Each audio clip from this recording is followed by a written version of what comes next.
News 18 India.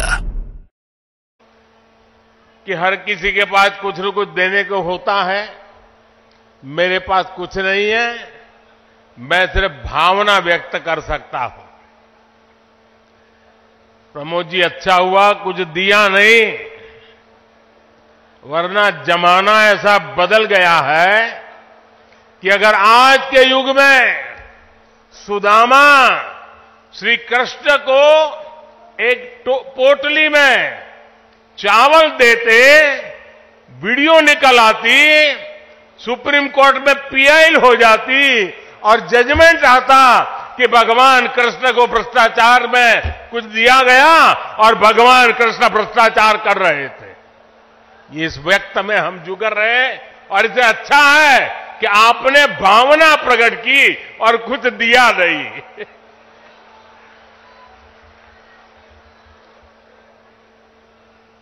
मैं इस शुभ कार्य में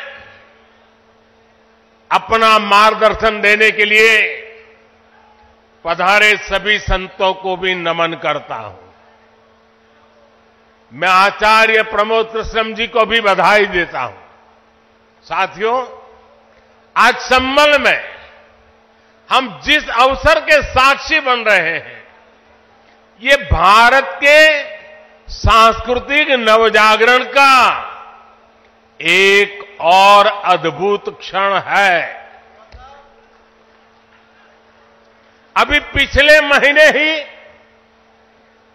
22 जनवरी को देश ने अयोध्या में 500 साल के इंतजार को पूरा होते देखा है। राम लला के विराजमान होने का वो अलौकिक अनुभव, वो दिव्य अनुभूति अब भी हमें भावुक कर जाती है। इसी बीच हम देश से सैकड़ों किलोमीटर दूर अरब की धरती पर अबू धाबी में पहले विराट मंदिर के लोकार्पण के साक्षी भी बने हैं। पहले जो कल्पना से भी परे था, अब वो हकीकत बन चुका है। और अब हम यहां संभल में भव्य कल की धाम के शिलान्यास के गवाह बन रहे हैं। भाई और बहनों, एक के बाद एक ऐसे आध्यात्मिक अनुभव, सांस्कृतिक गौरव के ये पल हमारी पीढ़ी के जीवन काल में इसका आना, इससे बड़ा सौभाग्य क्या हो सकता है। इसी कालखंड में हमने विश्वनाथ धाम के वैभव को काशी की धरती पर देखा है, निखरता हुआ देखा है। इसी कालखंड में हम काशी का कायाकल्प होते देख रहे हैं। इसी दौर में महाकाल के महालोक की महिमा हमने देखी है। हमने सोमनाथ का विकास देखा है, केदार घाटी का पुनर्निर्माण देखा है।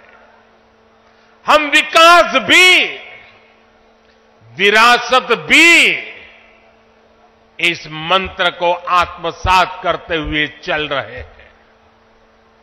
आज एक और हमारे तीर्थों का विकास हो रहा है, तो दूसरी ओर शहरों में हाई टेक इंफ्रास्ट्रक्चर भी तैयार हो रहा है। आज अगर मंदिर बन रहे हैं, तो देश भर में नए मेडिकल कॉलेज भी बन रहे हैं।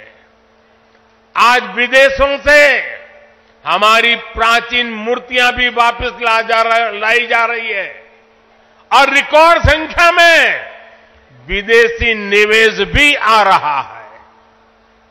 ये परिवर्तन प्रमाण है साथियों, और प्रमाण इस बात का है समय का चक्र घूम चुका है। एक नया दौर आज हमारे दरवाजे पर दस्तक दे रहा है। ये समय है हम उस आगमन का दिल खोलकर स्वागत करें। इसलिए मैंने लाल किले से देश को विश्वास दिलाया था, यही समय है, सही समय है। साथियों, जिस दिन अयोध्या में राम मंदिर की प्राण प्रतिष्ठा हुई थी, तब मैंने एक और बात कही थी। 22 जनवरी से अब नए काल चक्र की शुरुआत हो चुकी है। प्रभु श्री राम ने जब शासन किया तो उसका प्रभाव हजारों वर्ष तक रहा। उसी तरह राम लला के विराजमान होने से अगले 1000 वर्षों तक भारत के लिए एक नई यात्रा का शुभारंभ हो रहा है। अमृत काल में राष्ट्र निर्माण के लिए पूरी सहस्त्र शताब्दी का यह संकल्प केवल एक अभिलाषा भर नहीं है, ये एक ऐसा संकल्प है जिसे हमारी संस्कृति ने हर कालखंड में जीकर दिखाया है। भगवान कल्कि के विषय में आचार्य प्रमोद कृष्णम जी ने गहरा अध्ययन किया है। भगवान कल्कि के अवतार से जुड़े कई सारे तथ्य और शास्त्रीय जानकारियां भी आचार्य प्रमोद कृष्णम जी मुझे बता रहे थे।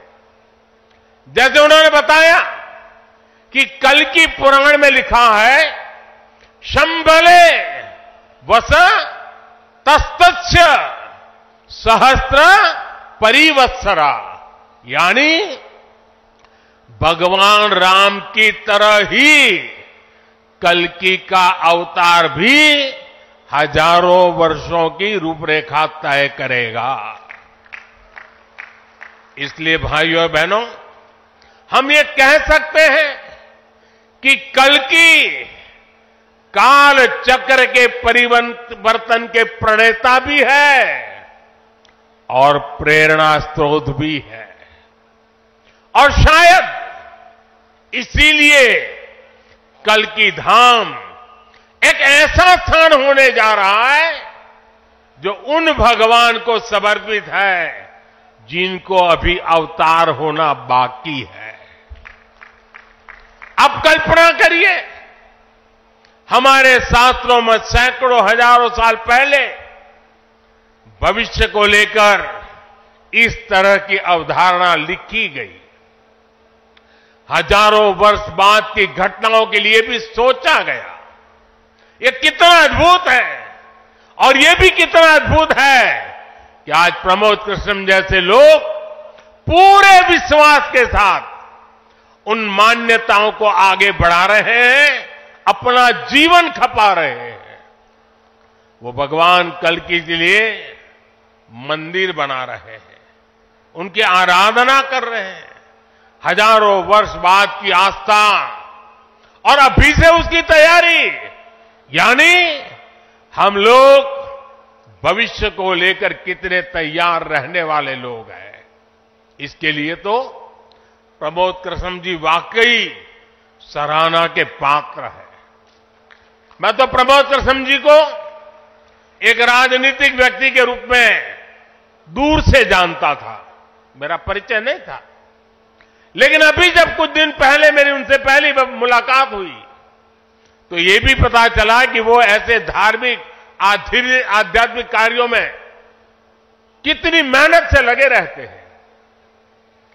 कल की मंदिर के लिए इन्हें पिछली सरकारों से लंबी लड़ाई लड़नी पड़ी, कोर्ट के चक्कर भी लगाने पड़े। वो मुझे बता रहे थे कि एक समय उन्हें कहा जा रहा था कि मंदिर बनाने से शांति व्यवस्था बिगड़ जाएगी। आज हमारी सरकार में प्रमोद कृष्णम जी निश्चिंत होकर इस काम को शुरू कर पाए हैं। मुझे भरोसा है कि मंदिर इस बात का प्रमाण होगी कि हम बेहतर भविष्य को लेकर कितने सकारात्मक रहने वाले लोग हैं।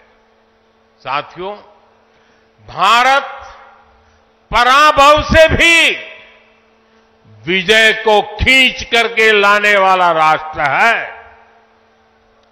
हम पर सैकड़ों वर्षों तक इतने आक्रमण हुए, कोई और देश होता, कोई और समाज होता तो लगातार इतने आक्रमणों की चोट से पूरी तरह नष्ट हो गया होता। फिर भी हम न केवल डटे रहे बल्कि और भी ज्यादा मजबूत होकर सामने आए। आज सदियों के वो बलिदान फलीभूत हो रहे हैं। जैसे कोई बीज वर्षों के अकाल में पड़ा रहा हो, लेकिन जब वर्षा काल आता है तो वो बीज अंकुरित हो उठता है। वैसे ही आज भारत के अमृत काल में भारत के गौरव, भारत के उत्कर्ष और भारत के सामर्थ्य का बीज अंकुरित हो रहा है। एक के बाद एक हर क्षेत्र में कितना कुछ नया हो रहा है। जैसे देश के संत और आचार्य नए मंदिर बनवा रहे हैं, वैसे ही मुझे ईश्वर ने राष्ट्र रूपी मंदिर के नवनिर्माण का दायित्व सौंपा है। मैं दिन रात राष्ट्र रूपी मंदिर को भव्यता देने में लगा हूं, उसके गौरव का विस्तार कर रहा हूं। इस निष्ठा के परिणाम भी हमें उसी तेजी से मिल रहे हैं। आज पहली बार भारत उस मुकाम पर है जहां हम अनुसरण नहीं कर रहे हैं, उदाहरण पेश कर रहे हैं। आज पहली बार भारत को टेक्नोलॉजी और डिजिटल टेक्नोलॉजी के क्षेत्र में संभावनाओं के केंद्र के रूप में देखा जा रहा है। हमारी पहचान इनोवेशन हब के तौर पर हो रही है। हम पहली बार दुनिया की 5वीं सबसे बड़ी अर्थव्यवस्था जैसे बड़े मुकाम पर पहुंचे हैं। हम चंद्रमा के दक्षिण ध्रुव तक पहुंचने वाले पहले देश बने हैं।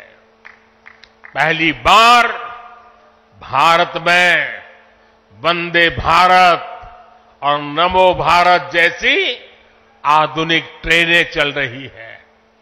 पहली बार भारत में बुलेट ट्रेन चलने की तैयारी हो रही है। पहली बार हाईटेक हाईवे एक्सप्रेसवेज का इतना बड़ा नेटवर्क और उसकी ताकत देश के पास है।